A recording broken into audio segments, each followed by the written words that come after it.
कोणत्याही गीतामध्ये शब्दांना खूप महत्त्व आहे हे आपल्याला माहितीच आहे. पण शब्दामुळेच नाही तर एका अक्षरामुळे सुद्धा अर्थाचा कसा अनर्थ होऊ शकतो हे जाणून घ्यायचं असेल तर हा किस्सा ऐका.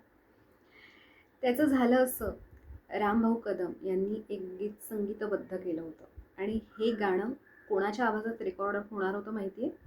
पंडित भीमसेन जोशी आणि पंडित वसंतराव देशपांडे या मातब्बर गायकांची नावं ऐकल्यावरच दडपण येणं हे स्वाभाविक होतं आणि या गाण्याची तालीम चालू झाली. मुख्य गायक गायल्यानंतर पाठीमागून तीच ओळ कोरस गायक गात होते आणि संगीतकार राम कदम हे अत्यंत बारकाईनं हे गीत ऐकत होते अर्थातच. आणि त्यांच्या एक गोष्ट लक्षात आली की कोरस चुकीचं गातोय.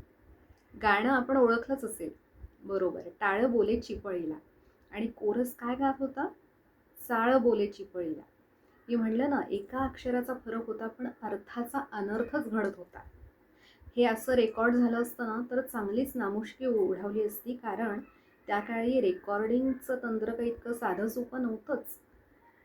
आणि त्यामुळेच रामभाऊंनी या गायकांना जरा बाजूला घेतलं आणि थोडं कठोरपणे खडसावलं आणि सांगितलं, अहो टाळ्याच्या जागी चाळ गायलात तर रामभाऊ अभंग नाही तर लावणी संगीतबद्ध करतात असं लोक म्हणतील.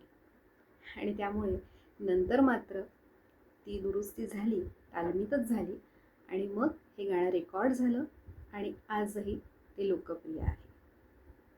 तर अशाच आठवणी आपण ऐकत राहू, भेटत राहू. आकाश तारकांचे.